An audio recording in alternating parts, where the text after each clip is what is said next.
Hello, everyone. My name is Paul Hieronymus. I'm the chairman of the Ohio Distance Learning Association, and I'm thrilled to be with you here today. We're going to be going with our fourth day of sessions here today, and we've got some great presenters ready to kick off. Before that, though, I want to just quickly throw out a note that we have one more day of presentations. Tomorrow, we hope you could join us for our session on curriculum design and development in a transition learning environments. That's going to be with Kathy Moore from the North Central Ohio ESC, and Katrina Moore from the Columbiana County ESC. No relations, they're actually spelled differently, but we're thrilled to have them to give us a great program tomorrow. But with that now, let's go ahead and let's introduce our speakers for today. We have Michelle Carlisle, and we have from the East Central Ohio ESC, and David Stein from LACA. And with that, I'm going to turn it over to you for your introductions. All right, thanks, Paul. Thanks so much for having us today.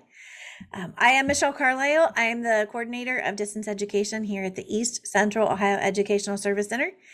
And we work very closely with LACA, the Licking Area Computer Association, and Dave Stein. And so I want Dave to go ahead and introduce himself quickly.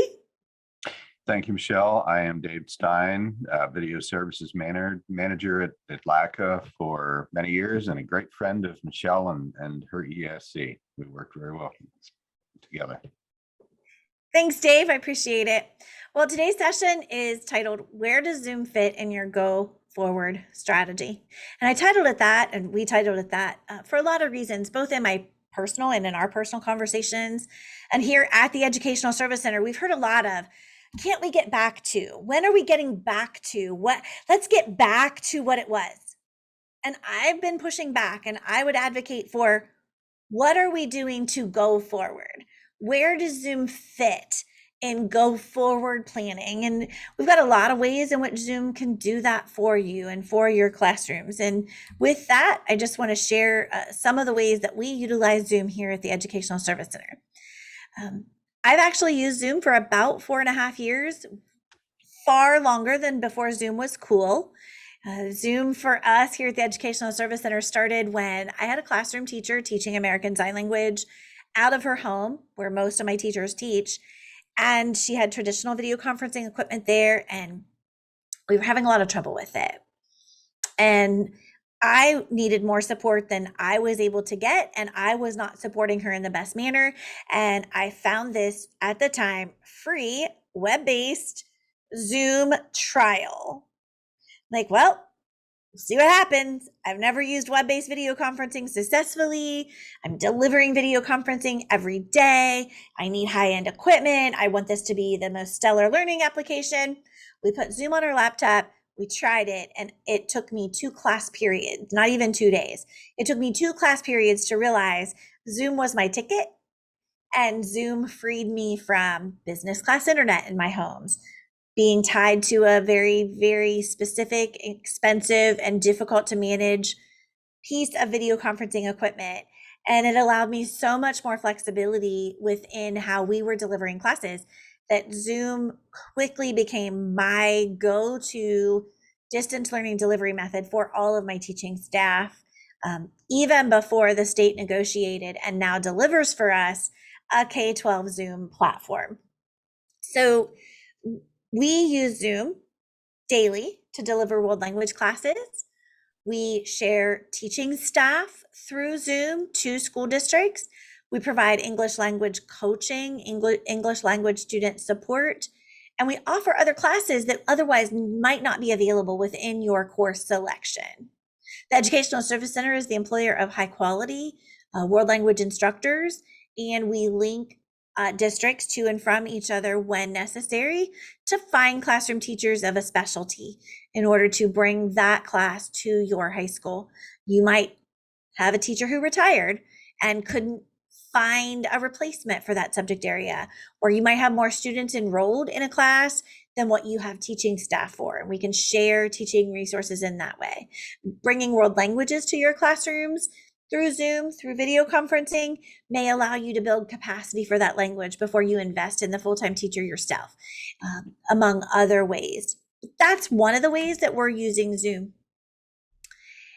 as I said, we use licensed world language teachers and we deliver these classes daily. So our teachers teach out of their home for the most part to your brick and mortar classroom. So what that looks like is your teacher is remote, but live, and your students are attending in your class, your building. The bell rings, they walk to the next classroom. That's the Zoom class for American Sign Language. Their teacher joins them live in person through Zoom on the technology in that classroom. And, but the students have live instruction daily. And with that, we're excited to bring for you just some of the ways that we use video conferencing. So I want to go ahead and just open it up right now. Is there any questions at this? Sorry for the poor grammar. Are there any questions at this point?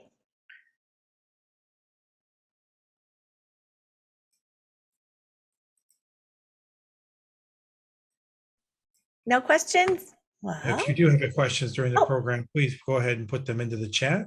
We would love to see them and address any questions you may have. Perfect. So we offer Chinese, and you might be saying, why? Why Chinese? Chinese, as you may think about, Chinese is spoken by 1/7 of the globe's population. The population of China exceeds all other countries, and so 1/7 of the humans on Earth speak Chinese. It is, according to the Department of State, one of the top 5 critical languages in terms of government agencies, security forces, military personnel, and government business. And it offers us the ability to provide instruction of a critical needs language. And our Chinese teachers are highly qualified in the state of Ohio. They are fully licensed as Chinese instructors. They all live here in the United States.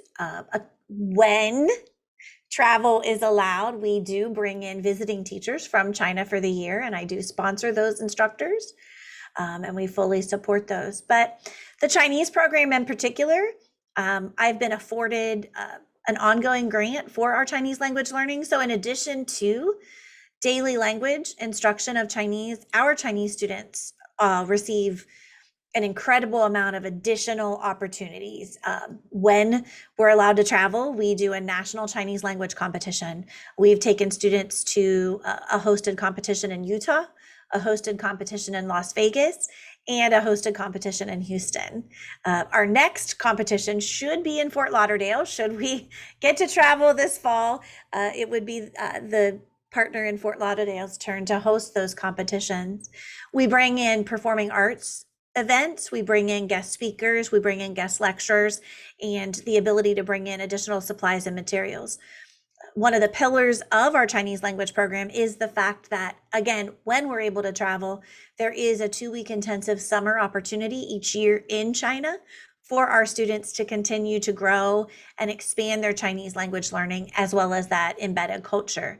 All of that is through ongoing grant support that goes along with my Chinese language instruction. We offer American Sign Language, and American Sign Language is delivered as a world language. You may be thinking, what exactly does that mean? Sign is sign. Well, an American Sign Language teacher will quickly point out interpreters are going to be signing word for word or finger spelling word for word, whereas American Sign Language is its own language structure. There is a very distinct difference in the way the nouns are described, the way you use or don't use adjectives, where you place the describing word. There's a specific American Sign language structure. Our ASL is taught in that manner. It is taught as a world language. Most of our ASL classes are 90% or more in target. So as Paul can attest, when you are in or observing an American Sign Language classroom, there are no voices because they're using the target language, which is sign, which means their voice off. And they do embed the culture as well. So our students, as they're learning American Sign Language, they are learning more about the culture of the deaf community, how to interact, what that means, why is it different, and how this can be used in everyday life. I will say that our American Sign Language students in particular will get a lot of interesting feedback. Students are working at McDonald's in the evening as a high school job, or they are volunteering at the local community hospital.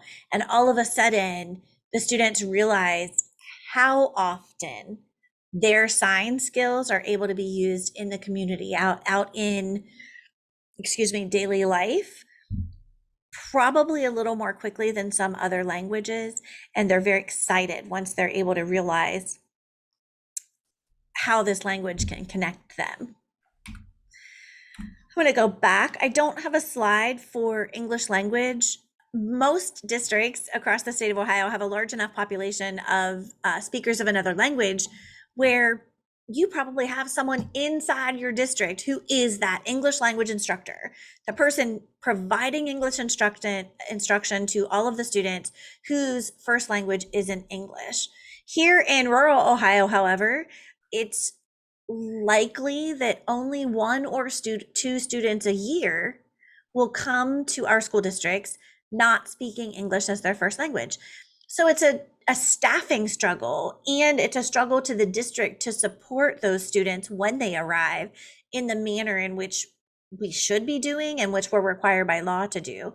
So the Educational Service Center has devised a way through Zoom to be able to deliver English language instruction to students remotely so that we can maximize the time of our teachers, provide that service to our school districts, and allow those students the ability to have access to English instruction daily while they stay within the building where they are currently located.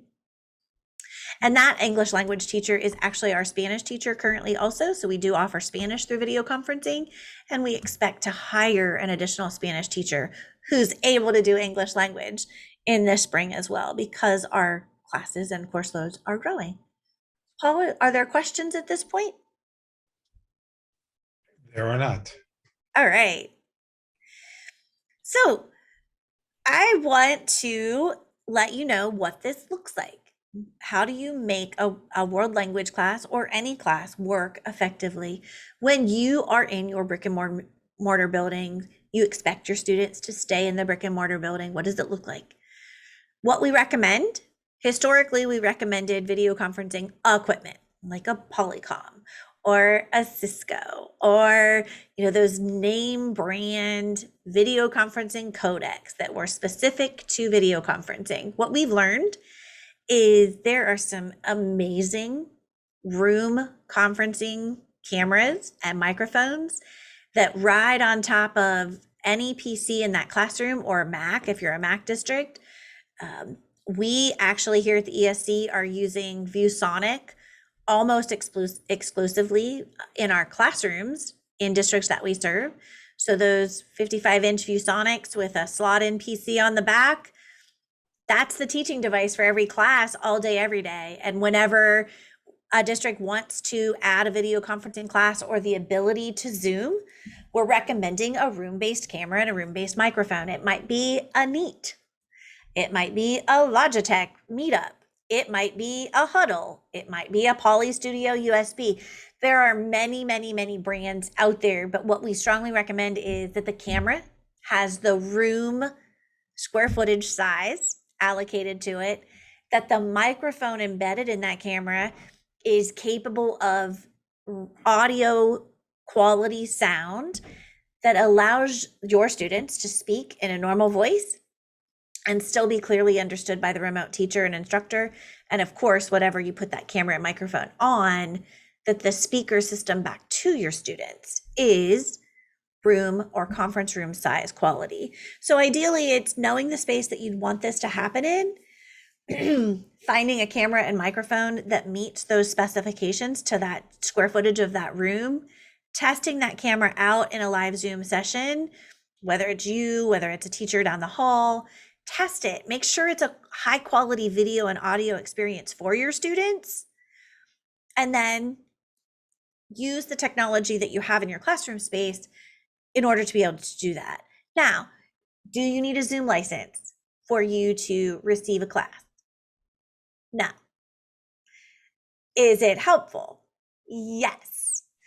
So if you're not sure, the Management Council in the state of Ohio negotiated state contract pricing for Zoom licenses, and your ITC, the place where your district gets internet, has your Zoom licenses for you to purchase annually or in a 3-year contract.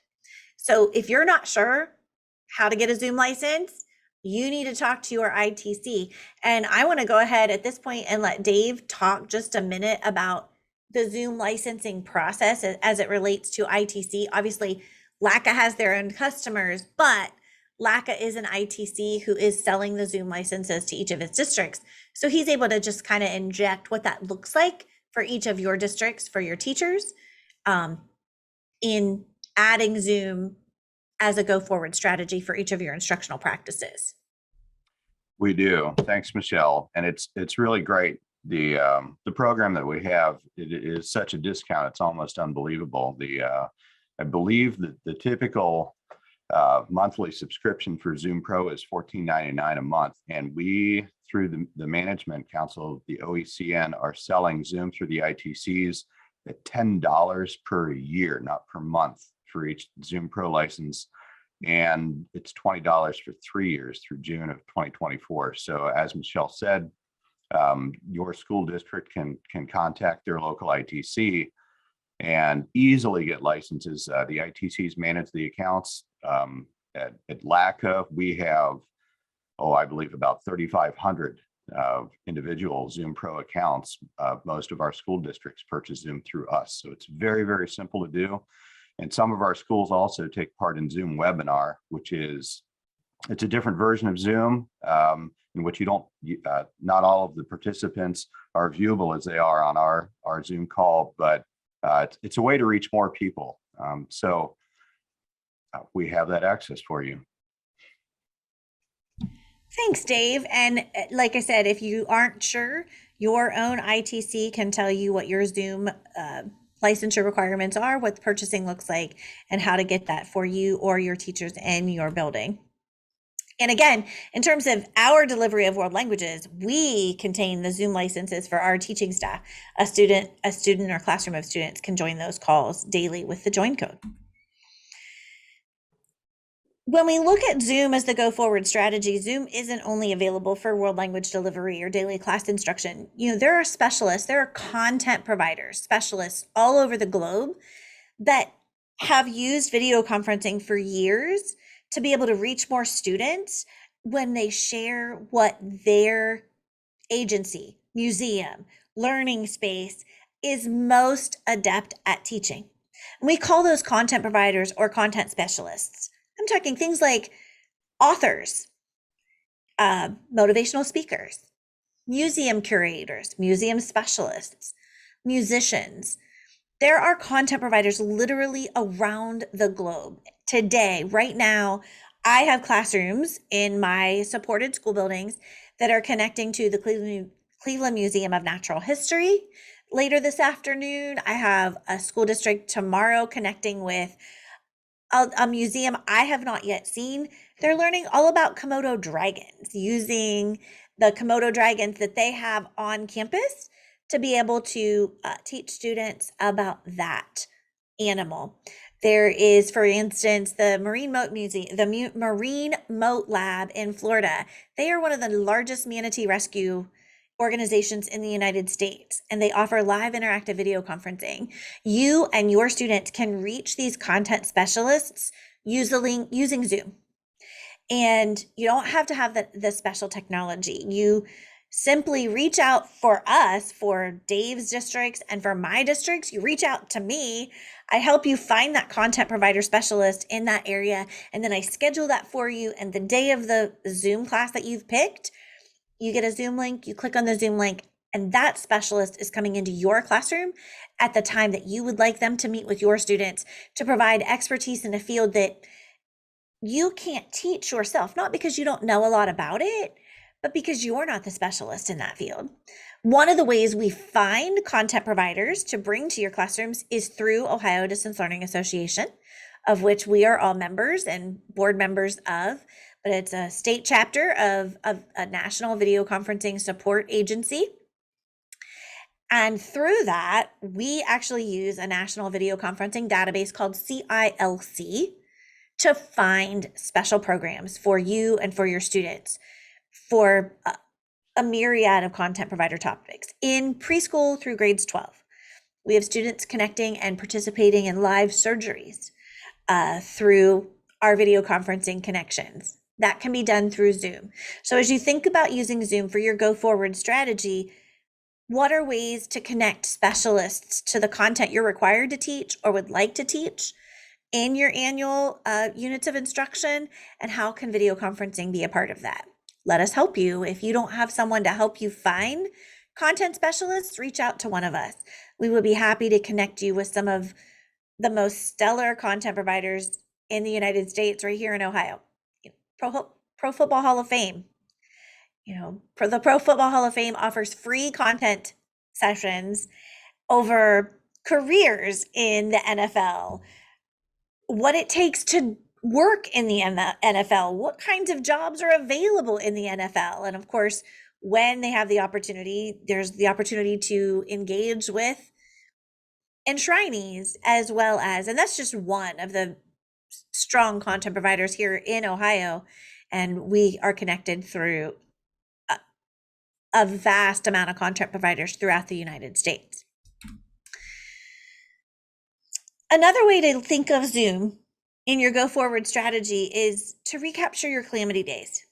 We all can agree that there's quite a bit of Zoom fatigue. You probably feel it as an educator. You probably feel it as an administrator. You probably, when you see a Zoom come up on your calendar, you're like, oh my gosh, why do we have to have another Zoom? Can't we just meet in person? But the fact of the matter is, when you think about going forward instead of getting back to, look at Zoom as a way to continue instruction when something happens. We recently had a major ice and snowstorm.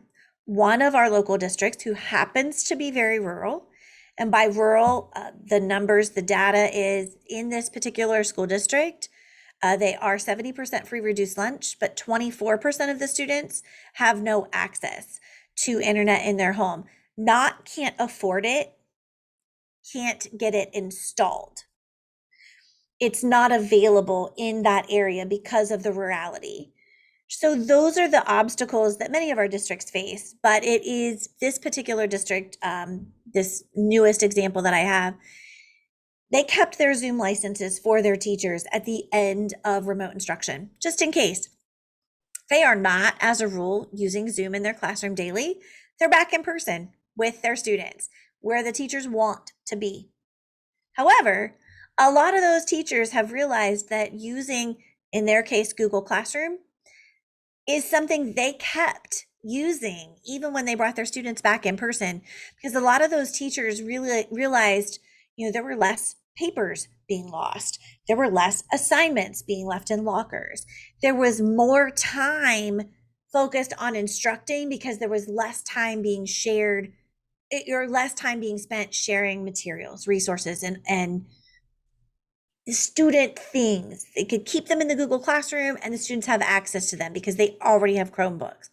So this particular district, not all of the teachers, but most of the teachers embraced continuing to use Google Classroom as a daily classroom tool, even though they're back in person learning. When we realized the storm was coming, they really weren't in the position where they wanted to start making up snow days. They are a district not yet recovering hours. So they were at their 5 snow days. They were going to have to be in makeup, and they opted to do Zoom. So Thursday and Friday of the week of the snowstorm, the students were required to check their Zoom schedule and attend virtually via Zoom. And they did that.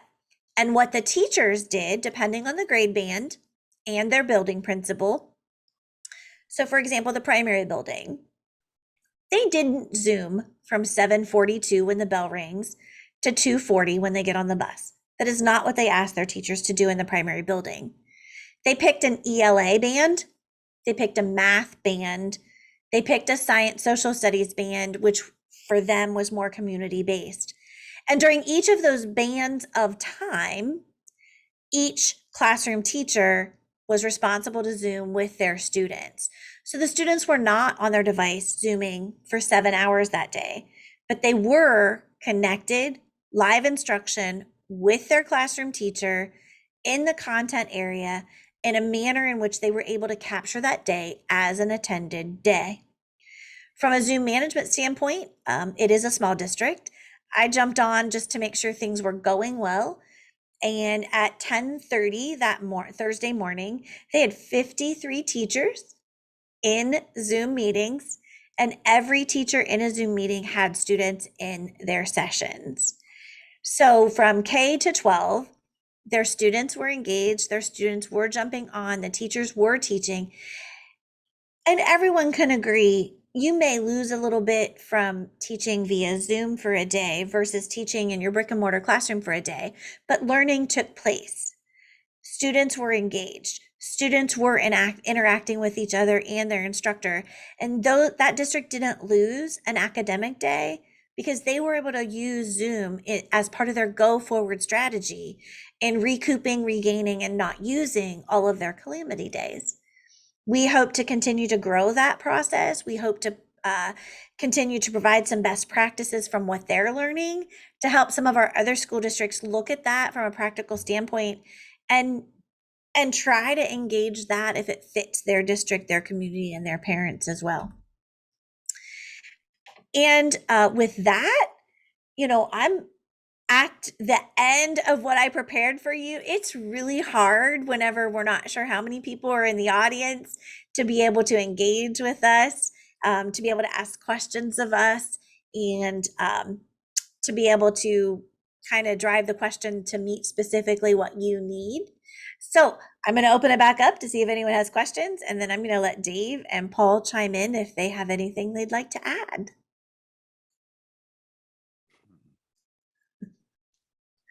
Thanks, Ron.